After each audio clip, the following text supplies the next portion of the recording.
Elara, a young cartographer whose spirit burned with an unyielding purpose, traced the faded lines of an old map clutched in her hand. The parchment, brittle with age and marked by countless adventures, was more than just a guide. It was a relic, a tangible link to her deceased father, a renowned explorer who had vanished years ago. His last known expedition had led him deep into the fabled Whispering Woods, a place whispered about in hushed tones, believed to be inhabited by ancient sentient trees that guarded secrets beyond human comprehension. Elara wore a silver locket, its cold metal a constant comfort against her skin, containing a miniature etching of that very map, pinpointing the precise location where her father's trail had gone cold. Her quest was not merely one of discovery, but of legacy, a desperate need to complete what he had started, or at the very least to understand his fate. Her journey brought her to the edge of civilization, a remote, isolated village nestled precariously close to the ominous embrace of the Whispering Woods.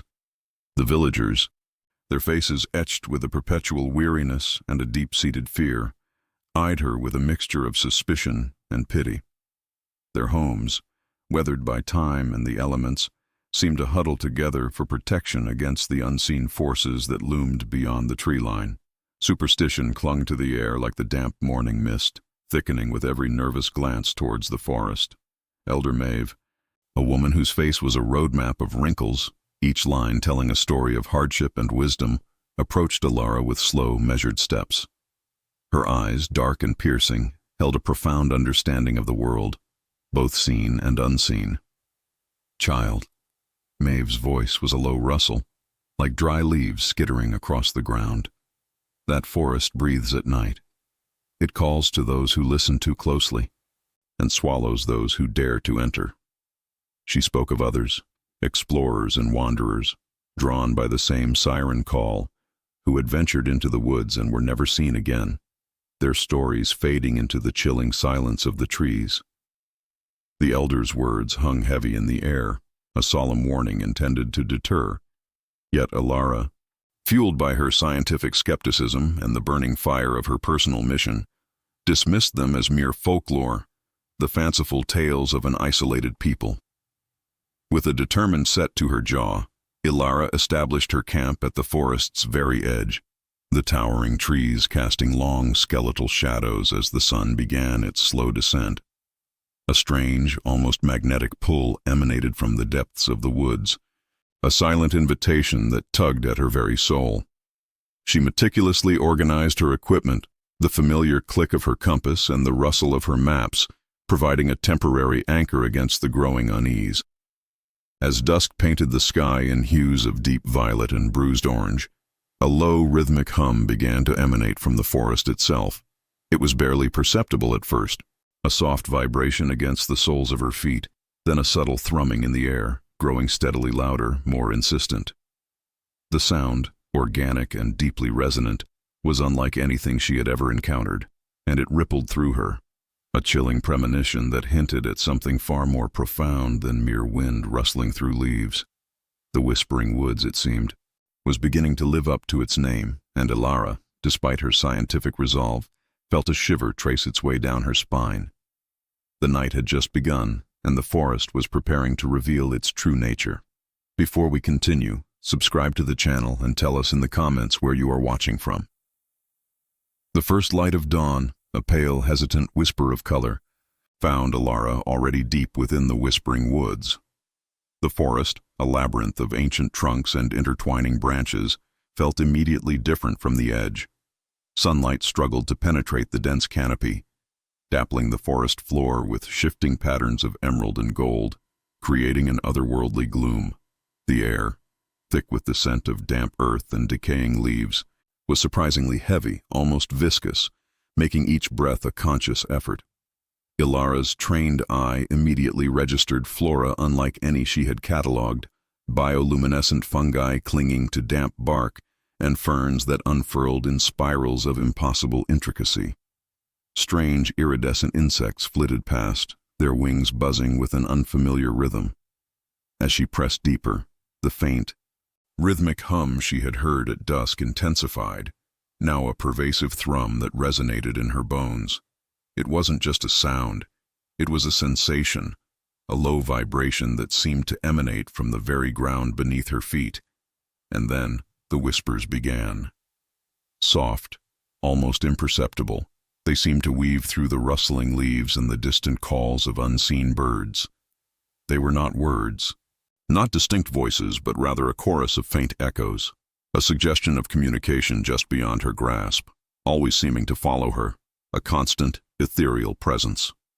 Hours bled into one another as Elara navigated the increasingly dense undergrowth, her senses heightened, her scientific curiosity battling with a nascent unease.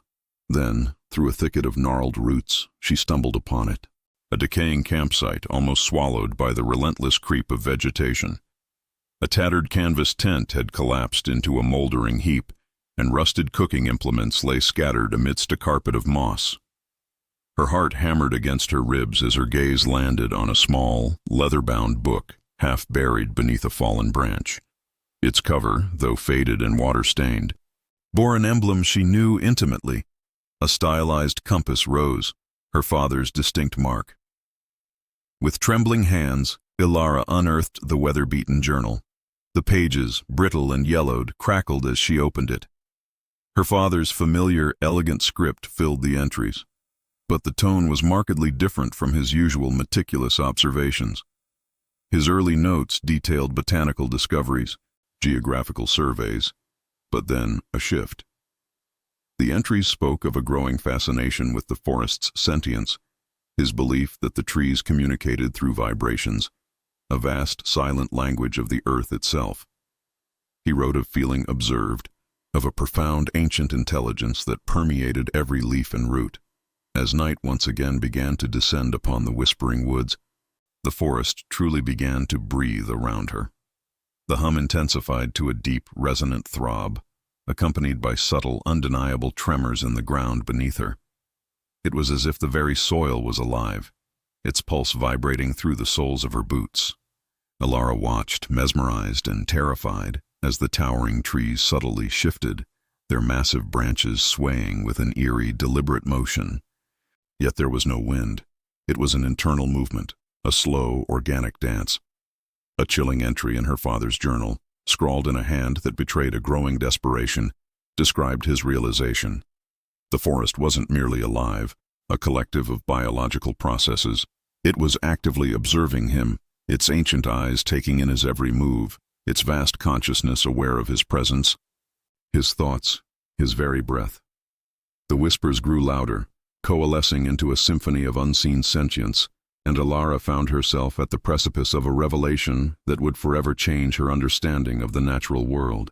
The initial terror that had gripped Elara as the forest revealed its profound sentience slowly began to recede, replaced by a sensation far more complex and captivating. It was a strange, almost telepathic connection that started as a subtle hum beneath her skin and gradually blossomed into a full-body awareness. The rhythmic breathing, once a source of chilling unease, now felt like a vast, ancient heartbeat, a living pulse that resonated with her own. She began to interpret these subtle shifts, the varying intensities of the thrum, the almost imperceptible sway of the massive trunks, as a form of communication, a silent, intricate language spoken by an entire world of interconnected life. Her scientific skepticism, the bedrock of her intellectual identity, crumbled away, replaced by an overwhelming sense of awe. This was no mere collection of trees. It was a vast, ancient network of consciousness, and she, a tiny human, was inexplicably becoming a part of it. A sense of belonging, profound and unexpected, settled over her, a feeling she had never truly known, even in the bustling cities she once called home. Days turned into nights, each cycle deepening her understanding, her connection. The forest no longer felt like an adversary or a mystery to be solved, but a living entity, vast and protective. While exploring a particularly ancient grove, where trees of monumental girth formed a cathedral of bark and leaves, Elara caught a fleeting glimpse. A shadowy figure, tall and gaunt, seemed to materialize from the deep emerald shadows among the gnarled roots. It was an ephemeral presence, a ripple in the perception of light and shadow, yet she felt its gaze upon her, a silent, assessing observation. Then, as quickly as it had appeared, it vanished, dissolving back into the dappled gloom. The encounter sent a shiver down her spine, but not one of fear. Instead, a memory surfaced from her father's journal, an entry speaking of a guardian or caretaker of the forest, a being of profound connection to its very essence, a silent protector. This fleeting apparition seemed to fit that description perfectly, watching, waiting, an integral part of the forest's vigilant consciousness. Later, deeper within the grove, Elara discovered a hidden symbol, crudely but deliberately carved into the bark of an ancient oak. It was identical to one she had seen sketched in the margins of her father's journal, a complex, almost tribal design that had puzzled her then. Beneath this ancient carving, etched with fresh, shallow cuts that stood out against the weathered wood, was a new, urgent message. It wasn't in her father's elegant script, but in a hurried, almost panicked hand, likely added much later. They are not alone. There are those who seek to exploit. The words were stark, a chilling warning echoing through the otherwise tranquil forest. As she read, the forest's rhythmic breathing, usually a comforting presence, shifted. It became agitated, the deep thrumming growing erratic, punctuated by subtle tremors that vibrated through the earth. The whispers intensified, no longer a symphony of sentience, but a discordant chorus of unease, a palpable sense of impending threat that permeated every leaf and root. The forest, her newfound ally, was signaling danger, and Elara knew, with a certainty that transcended logic, that something malevolent was approaching. Her father's final entry, his desperate warning, was now terrifyingly clear. The agitated pulse of the forest, a frantic drumbeat against the earth, was not a false alarm. The malevolence Elara had sensed manifested itself with brutal efficiency. A jarring cacophony of metallic grinding and human shouts ripped through the ancient tranquility, a sound utterly alien to the forest's organic symphony. A group of heavily armed men, their uniforms stark against the verdant backdrop, tore through the undergrowth, their movements swift and ruthless. This was the corporate syndicate, a predatory force Elara now recognized from her father's cryptic warnings. Their leader, a man whose presence exuded a chilling blend of scientific intellect and cold-blooded ambition, moved with an unsettling grace at the forefront. This was Silas, a ruthless botanist with eyes that gleamed with avarice, searching for the legendary Heartwood, a mythical core believed to grant immense, unimaginable power. Elara felt a cold dread settle in her stomach. Her father's journal, with its detailed maps and intimate observations of the forest's secrets, was no longer merely a legacy. It was a dangerous commodity, a blueprint for destruction in the wrong hands. Elara watched, concealed by the dense foliage, as the syndicate's destructive methods unfolded with horrifying clarity. They sliced through ancient vines with machetes, their heavy boots crushing delicate flora, their passage leaving a trail of broken branches and trampled life. There was no reverence, no understanding, only brute force and a singular avaricious objective. It was a desecration, a violent intrusion into a sacred living space. A fierce protectiveness surged through Elara, a primal instinct born from her profound connection to the forest. The rhythmic breathing, the shared sentience, had forged an unbreakable bond within her. This ancient world, so vast and vulnerable, was now her responsibility. Her personal quest, the desire to uncover her father's fate, suddenly seemed secondary. She had to choose: pursue the truth of her past, or dedicate herself to protecting this sacred breathing entity from the imminent threat. The choice was clear, driven by an urgency that resonated deep within her soul. As the syndicate advanced, their relentless march drawing them ever closer to what Elara knew was the Heartwood, the forest began to respond. It was a slow, deliberate awakening of its defensive mechanisms, a subtle but undeniable resistance. Branches that had once offered gentle shade now seemed to reach out, forming intricate, thorny barriers that snagged at their clothing and slowed their progress. Roots, thick and gnarled, rose from the earth like sleeping serpents, tripping the men, sending them sprawling into the muddy undergrowth. The air grew heavy, thick with an almost tangible pressure, and the rhythmic breathing, which had been a low, agitated growl, intensified into a resonant roar, a palpable warning that vibrated through Elara's very bones. It was a sound of ancient power, a deep guttural rumble that spoke of immense, untamed life. Elara realized, with a profound sense of awe, that the forest wasn't merely alive in a passive biological sense. It was actively defending itself, a conscious living entity rising to meet its aggressors, and in an unspoken, powerful alliance, it was defending her too, its newfound protector. The whispers around her, once a chorus of unease, now coalesced into a unified voice of defiance, guiding her, urging her forward, towards the Heartwood, towards the inevitable confrontation. The forest was breathing, but now it was breathing fire. Guided by the forest's subtle, insistent cues, a symphony of rustling leaves and shifting earth, Elara found herself drawn deeper into its heart, towards a place of profound energy and light. There it stood, the legendary Heartwood, a magnificent, ancient tree that pulsed with an ethereal, soft, golden glow, illuminating the surrounding canopy with a sacred luminescence. Its bark, smooth as polished jade, shimmered with intricate patterns that seemed to shift and dance with the forest breath.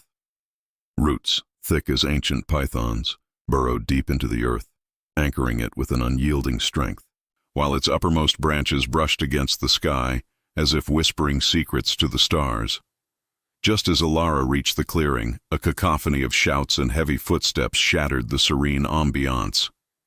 Silas and his men, their faces etched with a desperate, feverish greed, burst into the clearing, their eyes wide with avarice fixed instantly on the radiant Heartwood. They fumbled with their equipment, their frantic attempts to breach its protective aura proving futile, their crude tools scraping uselessly against its unyielding surface. Silas, his cruel features contorted by a mixture of frustration and obsessive desire, turned his gaze from the tree to Elara. A chilling smile, devoid of warmth, spread across his lips. So, the daughter finally completes the father's journey. He sneered, his voice cutting through the air like a poisoned blade. Your father was a fool, Elara. He understood its power, but lacked the vision to wield it. He refused to reveal its location, a decision that ultimately sealed his fate. The implication hung heavy in the air, a cold, hard truth that solidified Elara's darkest fears about her father's demise. Before Elara could fully process the venom in Silas's words, a shimmer of light emanated from the Heartwood itself. The air thickened, charged with an ancient energy, and from the glowing bark, the shadowy figure she had glimpsed before slowly coalesced, solidifying into a being of profound wisdom and quiet strength. It was the Guardian, its form woven from the very essence of the forest, its eyes deep pools of ancient knowledge. The Guardian's voice, a resonant hum that seemed to echo from the trees themselves, filled the clearing. Your father, it began, addressing Elara directly, did not merely vanish. He made a choice. In his final moments, when Silas and his kind sought to corrupt this sacred place, he sacrificed himself. He merged with the Heartwood, becoming one with the forest's consciousness, his spirit a silent sentinel, ensuring its protection. A wave of profound emotional energy washed over Elara, connecting her to her father's lingering presence within the vast, breathing network of the forest. It was a surge of love, sorrow, and an overwhelming sense of pride, a legacy far greater than any map or journal could ever convey. Her father wasn't lost. He had become the forest itself, a part of its eternal vigilance. Enraged by the Guardian's revelation and his inability to penetrate the Heartwood's defenses, Silas let out a guttural roar. He raised a heavy, modified energy weapon, its barrel glowing ominously, and aimed it directly at the pulsating core of the forest. "If I cannot possess it, I will destroy it," he shrieked, his face a mask of furious desperation. The Guardian, its form now radiating a gentle but firm light, turned its gaze to Elara. Its voice, though soft, carried the weight of ages. "You have inherited his spirit, Elara. The forest recognizes you, accepts you. Now, a choice stands before you. You can merge with the forest, as your father did, gaining immense power to protect it, becoming an eternal part of its consciousness. But in doing so, you will shed your human form, transcend the boundaries of your mortal existence. Or you can fight with your limited human strength, a valiant but ultimately futile effort against such overwhelming greed. The weight of the decision pressed down on Elara, a crossroads between two worlds, two destinies. The Heartwood pulsed, awaiting her answer, its golden light illuminating the path ahead, a path of profound sacrifice or desperate struggle. The weight of the Guardian's words settled upon Elara, heavy with ancient wisdom and the echo of her father's ultimate choice. Her gaze swept from Silas, a figure consumed by rapacious greed, to the Heartwood, pulsating with a life force that now felt intrinsically linked to her own. There was no hesitation, no flicker of doubt. The path was clear, illuminated by the golden glow of the ancient tree, and the unwavering love she felt for this sentient world, a love born of discovery and amplified by her father's sacrifice. With a deep, resolute breath, Elara made her decision. "I choose to merge," she declared, her voice clear and steady, resonating with a newfound strength that surprised even herself. "I choose to protect it." As the words left her lips, a brilliant, blinding light erupted from the Heartwood, engulfing Elara in its warm, pulsing embrace. It was not a violent explosion, but a gentle, all-encompassing surge of energy, a merging of essences. Her human form shimmered, became translucent, then dissolved into myriad particles of light that swirled and danced, drawn into the very core of the Heartwood. She felt herself expanding, becoming vast, interconnected, her consciousness spreading through the intricate network of roots, branches, and leaves. The forest itself roared in response, a symphony of ancient power unleashed. Roots, thick and powerful, erupted from the earth with astonishing speed, coiling around Silas and his men like vengeful anacondas, pinning them in place. Branches, sharp and thorny, whipped through the air, forming impenetrable walls that sealed off any escape. The ground trembled, not with fear, but with a righteous fury, shaking the syndicate to their very core. Silas, entangled and helpless, screamed in disbelief and impotent rage, his face contorted in a grotesque mask of defeat. The power weapon clattered from his grasp, its destructive potential rendered meaningless against the raw, elemental force of the awakened forest. His greed, once a burning inferno, was now being consumed by an ancient wisdom far beyond his comprehension. The syndicate, utterly overwhelmed and terrified, found themselves not just physically restrained, but mentally assailed by the sheer, unyielding presence of the forest's consciousness. They were repelled, scattered, and utterly defeated, their destructive ambitions crushed beneath the weight of nature's vengeance. The forest, having defended itself and its new guardian, slowly began to settle, its agitated breathing softening into a deep, steady rhythm of healing and rebirth. Elara, now a silent guardian, no longer confined by the limitations of human flesh, experienced the world in a way she could never have imagined. She was the wind rustling through the leaves, the sunlight dappling the forest floor, the ancient roots drawing sustenance from the earth. Her father's presence was not just a memory, but a part of her, a guiding current within the vast ocean of the forest's consciousness. They were one, a continuous whisper of vigilance and love. News of the syndicate's sudden, inexplicable retreat spread quickly to the remote village. Elder Maeve, her stoic face softened by wonder, led the villagers to the forest's edge. They saw the lingering signs of the struggle, the upturned earth, the broken branches, but also an undeniable sense of peace permeating the air. The forest pulsed with a renewed vitality, its breath deeper, more profound than ever before. The elders finally understood. The Whispering Woods was not a place to be feared, but revered, a living entity that had chosen its protector, a guardian born of sacrifice and love. The forest, breathing anew, pulsed with an indomitable life, a promise of eternal vigilance. It stood as a testament to the love and sacrifice that had protected its ancient heart, a love now embodied by Elara, the cartographer who had found her true purpose not in mapping the world, but in becoming a part of its most profound mystery. The dawn broke, painting the sky with hues of gold and rose, and the whispering woods, vibrant and alive, continued its timeless breath, a silent, powerful guardian watching over its sacred domain.